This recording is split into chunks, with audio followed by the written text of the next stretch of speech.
Hello guys, and welcome to Rise of Prussia. This is another age-odd grand strategy game, similar to how we just tried Birth of America, but this one's a little newer, and this is the Gold Edition, which is revamped, has a bunch of slightly newer features added, although we're still talking about a decade-old game here.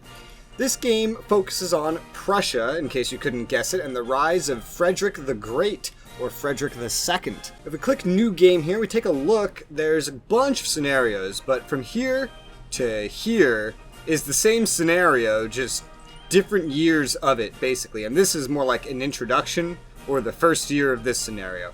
These two were added with the Gold Edition, and while this set of scenarios here is more like a grand campaign, these are smaller, 25 and 34 turns respectively. Between all of them though, this covers the first Silesian War, this covers the second Silesian War, and this, as I understand it, all this covers the third Silesian War, which is a lot longer. I don't actually know a lot about the history of this time. I know what Prussia is, I know what Austria is, I have some limited knowledge of the time, but I'm no age-odd pro, and I'm no pro at the history of this time period, so this will all be about as new to me as it might be to you. The first one we're going to do is Maria-Theresa at Bay, and this is the first Silesian War here. We are going to play as, let's take a look, Prussia rather than Austria. Every single scenario in this game is either Prussia or Austria. There's other countries involved, but you're basically playing as an alliance of countries rather than just one.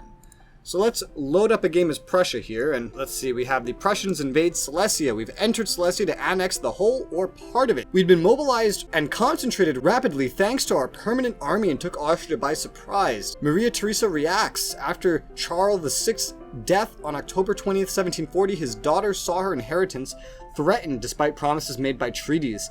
As soon as the Prussian threat became a reality with moving troops in concentration, many Austrian regiments dispersed in the empire and rushed to Silesia.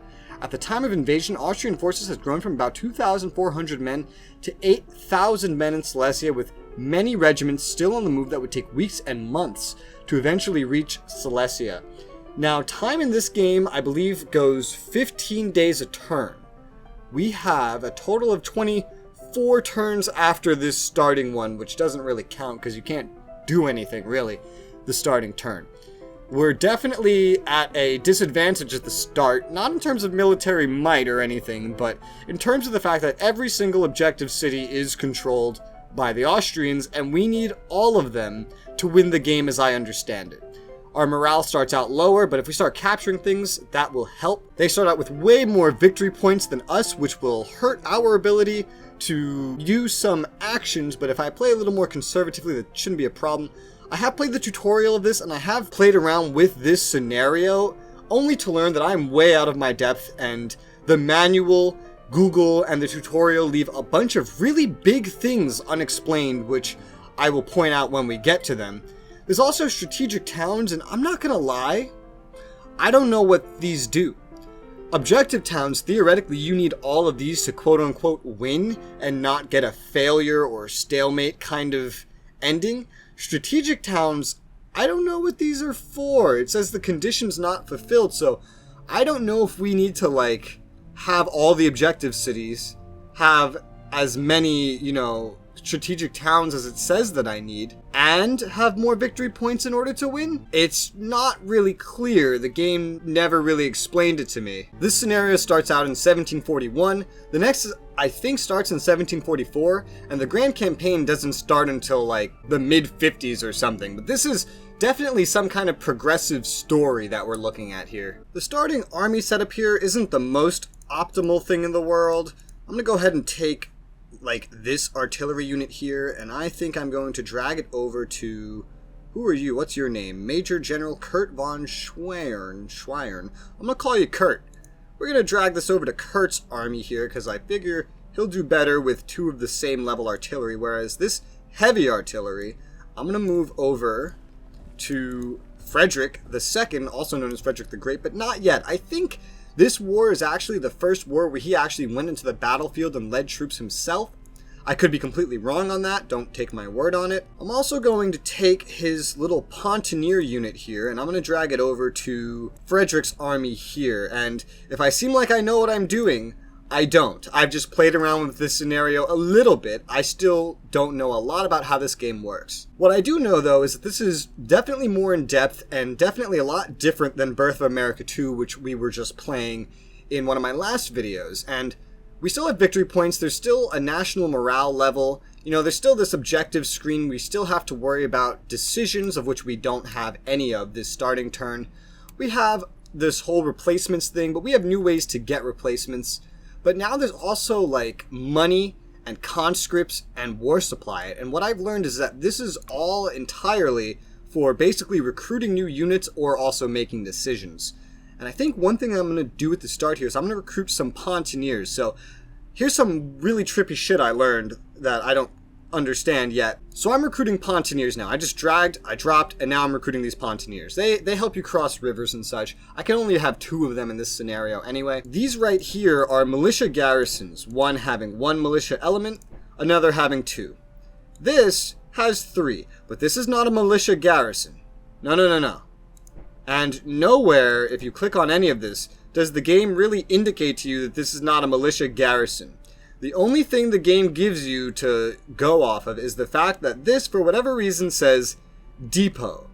Turns out, and I learned this through over an hour of headache, as well as many other things I've learned about this game so far, is that anything with depot in the name doesn't actually make a unit, and thus its available limit, you see there on map available overall combat strength, available is also shown as this little gray number here. The available doesn't really matter. That's how much you can recruit at once. That's not how much you can have on the map at once. Because once these are done recruiting, they just get added to your replacement pool. However, also, they don't make it too obvious what you're recruiting here. Like, this is Prussian Depot Gur BTN. Alright, so I would think that meant like a garrison battalion.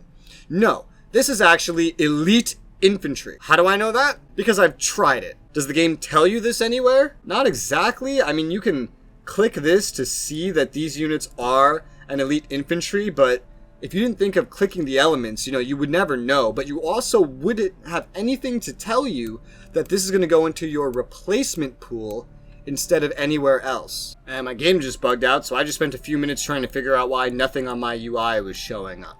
But I fixed it. They've also added this little decision tab here, which allows you to do some special stuff, but I'll get to that when I use it. For the most part, all you really need to know is this allows you to, right here, specifically this card, allows you to draft more conscripts up here. There's also one to get money, and war supply, actually. Some of these can be used in sieges. A lot of these won't actually be very useful against the AI. And as you can see, this is the full map of the game. We can't actually enter a lot of this in this scenario, but in the grand campaign, you're pretty much going to be operating across most, if not all of this. So we're going to take advantage of a neat little feature here that they've added called Synchronized Movement. Basically, in this game, we have armies. Under armies, we have corps. Under corps, we have brigades, I think. Like, brigades are like these little generals here that have units attached to them. And then under brigades, we have companies? I want to say companies, and then elements inside of them. I could be getting that wrong. There might be something in between that I'm missing. But with Synchronized Movement, if you take an army leader and you move him as so, all the corps in his army that are sharing the same hex actually move with you, which is really, really handy. And one thing I've noticed after looking through all the statistics or the abilities of all of my generals that I get in the start of this campaign is they all have this assaulter ability. And now that's really good because that means they can all attack a fortress even if there is no breach. This will mean you get higher casualties, which can be problematic potentially, but it means we can move a lot faster. This is very important because, as you see, we only have 24-25 turns to work with. We have to capture all these objectives. I don't know if we need to capture all of these strategic towns. I don't really know how winning in this game works. There's not a whole lot we can do this turn. The units here are pretty much all we have access to this first turn. And because it's late December and I can already see the snow approaching, I'm going to play it a little risky here and I'm going to turn the assault posture on so that basically the moment we arrive, we immediately start assaulting the city. Hopefully we don't take too many in losses, but I figure it's better to get taking this over with sooner rather than later, so we can start accumulating victory points and start denying them to the Austrians, because no matter what you actually need to take in order to win, I don't know what that is. All I know is the sooner we get a start on it, the better. So let's hit end turn, and it's going to generate the AI's turns here, and we move forward. The battle begins. It looks like we didn't engage with very much troops in the first hour, but by the second hour, our whole army was pretty much taking part. Seems to be going pretty well. You can see some of their units are retreating down here. So yeah, we lost a lot more men than they lost overall, but that's kind of made up in the amount of prisoners we took. I think this is like 6,800.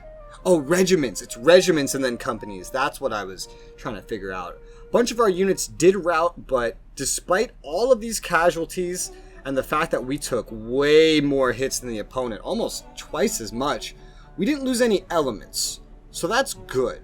So I'm going to go ahead and close this window here. We had like over 30,000 men to there, not even 3,000. Oh, there was a second day of the assault, of which we finished off the men stationed here. That math does not add up with what they had last time, but hey, we didn't lose any men. Cool. There was also some like detailed stuff we could look at in that battle. For example, we go to the battle. We can hit detailed unit by unit combat report to see exactly how the battle went through its entire like summary, all the rounds, all the units that took part. So we've captured our first town. This is a good start. I mean, we may have lost some units doing it. It looks like a lot of them didn't really come out of Frederick's unit. Where did they come out of? Who's the one that really suffered the losses here? Was it just all you? Oh yeah, pretty much all the losses came from this guy right here. That's interesting. We now have these fort batteries. There were 3 fort batteries here. We're going to put them on the defensive, and we're going to put them in the structure so that they're ready to defend if need be. Now, here's where the game, for me, gets really tricky, and this is part of why I had to fuck around with this game so much to understand how to play it, and that is, even though we've taken control of the town, we don't actually have control of it. And now you might wonder, what the hell does that mean? Well, I'm not talking about the military control of the region. I'm not talking about the fact that we own the structure in the region, the fort, the city. There's this thing there called loyalty. The Prussians, we have it at 1%, the Austrians at 99%. As I understand it, raising loyalty is a very slow, very difficult thing, and getting something to more like 51% is generally where you want it to be, is very difficult. I don't even fully understand how it works because I've tested some things it says in the manual, and they just didn't do anything. I found a lot of things the manual, even the first tutorial said, do not actually apply in this game for whatever reason. If we take a look here at the victory points objective screen, we'll see Glogau. It says, okay, so we have control of this objective. Well, the moment I take my armies and we leave this province, this little region here, this is no longer going to be under my control. Even if I leave these fort batteries here, even if I put a pontoonier here, even if I recruit 10 militia units and put them here, we are still going to lose control of the region. Why? I don't know. Apparently, according to the manual, if you do not have 51% loyalty, you need to leave a garrison in the region in order to maintain control over it so that it will generate victory points for you. This is a national morale. Like the first time you take this, it gives you 5 national morale. As you can see, ours has gone up by like 5 that turn, yeah. And the Austrians lost 5. This is a one-time deal. Things that give 5 national morale points give 2 or 3 victory points a turn if you maintain control of them. Whereas I don't think the loyalty raises by itself. The only choice then is to leave a garrison. However, what this game counts as a garrison is really weird. So this unit, this pontoonier, is a heavy infantry. It does not count as a garrison. It's a support unit. So I thought maybe because it's a support unit, that means that support units don't count. Maybe. So I tried moving militia, which if we take a look at the militia here, medium militia garrison, this is not a support unit, it's a line infantry. Nothing to indicate that it wouldn't be able to take control of a settlement, of a region. Well, it turns out that the militia also can't do it. And I don't know why that is. What does work, actually, is standard, like regular line infantry. So such as, if you take a look at the left here, the regular infantry or armies that these units here, these brigades, are made up of. These count. What also strangely counts is, for example, I take this light cavalry unit and we're just going to detach it. We're just going to detach it, and hell, we'll even throw it in here with this Prussian detachment. Yeah, completely ineffective, but guess what? This counts as a garrison. A Pontoneer unit, heavy infantry does not, 10 militia units don't, but a single hussar unit, light cavalry, is apparently enough to maintain control over a region. I don't know how or why it works like that. I hope to God that there's like an expert of this game watching this video who can explain this to me, because I spent over 3 hours, about 4 hours outside of the tutorial messing around with this game yesterday, trying to understand how to get control over the regions after leaving them with my main stacks. And the best thing that I have figured out really by this point is that I want to leave cavalry, or just my weakest units that are not militia, that are not Pontoneers, here. And there's just nothing else I can do about it, because raising loyalty to 51%, especially in this scenario, seems to be basically impossible. So what I'm going to do next is I'm going to take Frederick here, and I'm going to set him to move over here. It's the middle of winter, so the movement speeds are pretty shitty. This guy's moving, he's just going to get here at the end of the 15-day mark, which means Frederick's actually going to move at that similarly slow speed, because he's going to basically match speeds with this guy here, which is smart. I'm going to stop this guy from moving because he is the one that took all the casualties from the last turn. And I'm actually going to toss him, well, I guess I'll just leave him here in general. There's nobody else that needs replacements, so generally speaking, I should expect that over the next turn, he should be able to rest and recover all of his losses. These other armies don't really have much of any losses, so I'm just not going to be too concerned with them. Let me lock that. And we're going to start moving towards Breslau, taking this path, maybe gaining some military control over these areas, hopefully so we can start moving our supply through this area. I think there is a supply depot here. Yes, a level 4 depot. That's definitely something we want to get a hold over. There's a size 1 depot here. That's good. The less depots I have to build while playing this, the better. We now have some options we can do as well, and we have 11 engagement points to use. This time around, as compared to Birth of America 2, it doesn't just take engagement points to do these options, and they actually seem to go through pretty reliably, whereas in Birth of America 2, it like half the time, more than half the time, options just wouldn't work. It also costs money, conscripts, war supply now, all that jazz. We need to start getting some replacements for our army here. So let's take a look at what we need. We have some field artillery, some heavy artillery replacements. We're all out of elite infantry replacements now, and I don't think that's an option here. No, it's not. We have absolutely no cavalry replacements. So let's see here. We have enough to do, I think, both heavy and light or regular cavalry replacements and acquire these. Yes, that should be enough. And then if we go to the military recruitment here, we should be able to take this grenadier. Oh, I guess GR might be grenadier. Maybe I just found out what it stands for. And we place this over here in Berlin. We could put it in Berlin or anywhere else, actually. Like we can, if I delete this, can I delete this? Yes, I can. We can put this in Berlin or over here. And this only really matters if I'm recruiting, like, militia, because I'd want them to recruit closer rather than further, but Let's recruit the grenadiers in the rear, because remember, this is a limited scenario. You can't, oh god, so laggy. You can't go everywhere here. What map am I even looking at right now? Oh, it's just all snowy, I guess. Alright, how can I show this easily? So everywhere that's lit up here, this is the extent of where we can go in this scenario. Some areas may open up, but generally we're here, and we go down this little narrow tunnel into Austria, or the Silesian part of Austria, and try to capture it. And doing that should give me more elite infantry replacements, and we're good on militia, we're good on line infantry for the time being, so I don't feel the need to rush getting the types of reinforcements that we already have. There's also heavy artillery, but I'm just going to try to get what we need at the start to ensure that we're taken care of. And with that being said, we really can't do too much else this turn here. We have everything set. Let's go ahead and hit end turn and move into late January. We may take some attrition walking through these areas in the middle of the winter, but hopefully not. Hopefully nothing too bad comes of it. Somehow our units here got split up. I don't even know how that can happen. While I had them on Synchronized Movement, like how does that even work? Suffered 2 hits of exhaustion and wear and tear in the region. Well, yeah, that's no good. He does look like he is replenishing his units though. We've lost some cohesion, but we haven't lost anything really in the way of actual units. We've taken full military control of this region, and we have half control of this one. I'm just going to set him to move down here next, I guess? Or can we get all the way down here? What if I send him that way? It's going to take him longer to get down there. So I'm going to send him right there.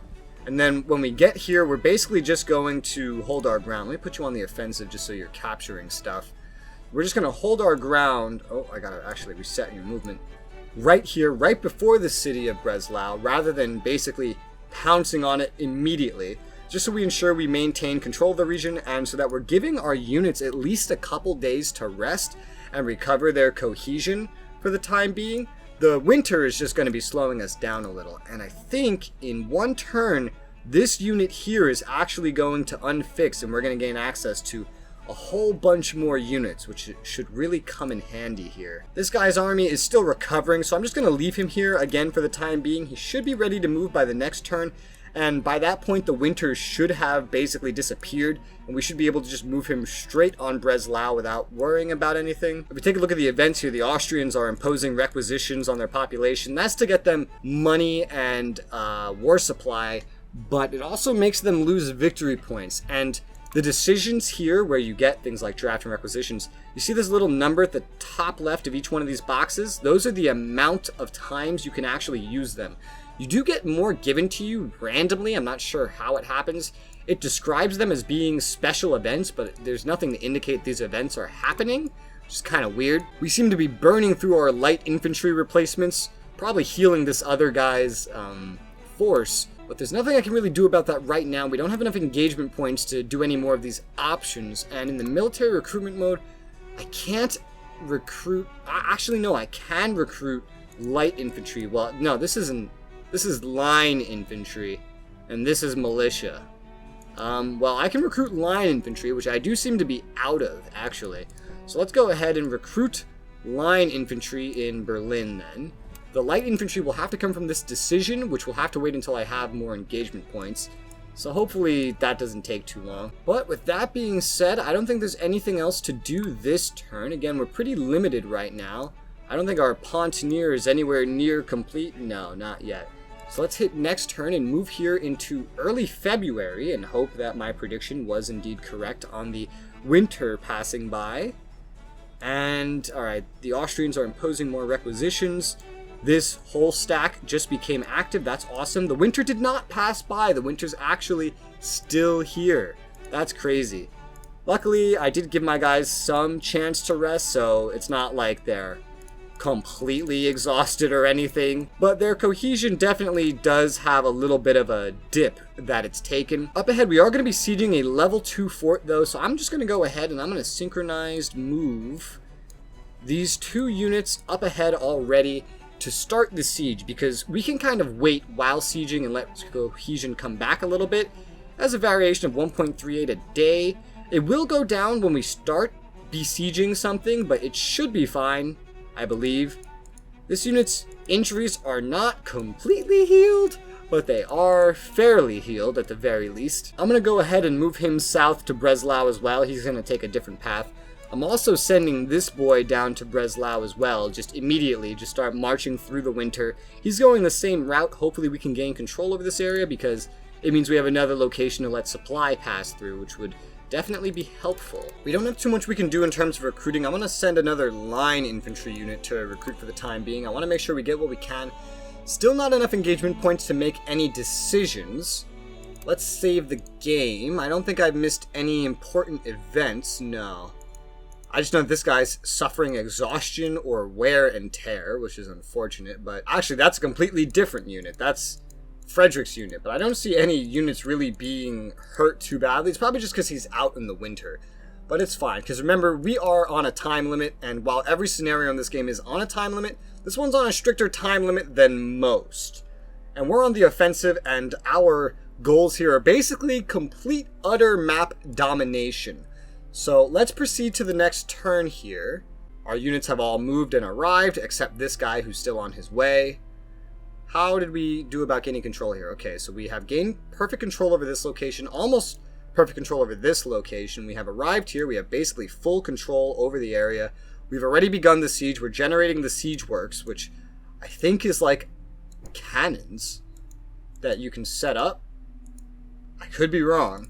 And it's generated by this unit here, I found out. And some armies, including this guy's army, actually does have these units, which is pretty helpful. Now that the harsh weather's over with, we should stop suffering hits. Luckily, we didn't take much. Our cohesion is still going up by the day, slowly, but it is going up by the day, and we're not going to be moving these units, just this one. So they should have a good chance to rest while we focus on putting some holes in this fort. I do have a couple of ways I could go about trying to speed this siege up, but I don't necessarily know that I want to speed this siege up, and that's just really because of the size of the garrison and because my units need some time to relax. If anything, what I'll do here is I will offer them the honors of war. If they accept it, then their units get to go back home, and I get the structure without a fight. It's very unlikely the AI will accept this, I think, but I'm going to go ahead and offer it anyway, and hope for the best with that, because that just means I get to skip a siege, which would help me, whereas I could mine it or use this Siegeworks event in order to put an extra hole in the fort faster than I'd otherwise be able to, but I'm not too worried about this taking too long. There's absolutely nothing I can really recruit this turn unless I start recruiting some militia garrison, because, well, the places that can recruit like these depot units are actually completely taken up right now. I've gone ahead and I've ordered 1, 2, 3 of the small militia garrison to build, because that could help. Not necessarily, but it could help with just basically covering the rear of our lines in case the Austrian army shows up, which we haven't seen much of yet. The Pontoneer is still not complete. He may be done next turn or maybe a turn after. 46 days. Now that's still 3 or 4 turns away. That's a big yikes. That's about everything I can do for this turn. No special events, just the Austrians imposing more requisitions and building defensive positions around the city of Prague. That's interesting. Let's go ahead and hit next turn and move this over into early March, I believe. The days are going by, nothing really happening. The snow is still here. It is still winter, and we can see the snow. Let's see, offering the honors of war. I don't think they've accepted it. Yeah, I don't think that they've accepted it. It ends in 2 turns, so technically they do have more than 1 turn in order to react to it. I don't know if that means that they just won't react to it until that time has passed. I'm not really sure how that works. We can see our troops are, for the most part, regaining their cohesion. These artillery are pretty low on their cohesion. These other units are doing fine, better than most. Frederick's unit is completely back up to snuff, which is pretty nice. I want to put the armies that actually need to regain their cohesion on the defensive. I want to make sure they're all on the defensive, because all that means is that they won't intercept things. I'll even leave Frederick off of the offensive, because I don't think we need to worry about Austrians marching up through the snow and catching up to us just yet. I think we're safe in that regard. So I'm going to go ahead and go to the military recruitment screen here instead now, and I'm going to recruit 1, 2, apparently 3 more small militia garrisons. We can only have 10 total, so I do want to get them and kind of disperse them in all the places that I do end up taking over. We do have an event here to look at. France sides with Bavaria. France since 1715 has decided to support any claim of Bavaria for the empire in case of Charles VI's death. France promises to send 40,000 men in the following months to support the elector. Okay, that's cool. Is that good for us? I think Bavaria's around here, right? Bavaria was a Germanic nation. I don't know if Prussia has anything to do with them in this scenario, but I assume that this wouldn't be popping up unless this had something to do with this scenario. So hopefully that's 40,000 men for us and not for our opponents. It didn't really make that very clear. That's about all we have time to do this episode. I hope you guys like the looks of this game, despite the confusion of it and the fact that I just have no idea what I'm doing. Maybe someone in the comments can help me learn this game out if you know anything about it. The scenario should be a pretty short one. It's only 25-ish, 24 turns or whatever, and there's only 20 turns remaining.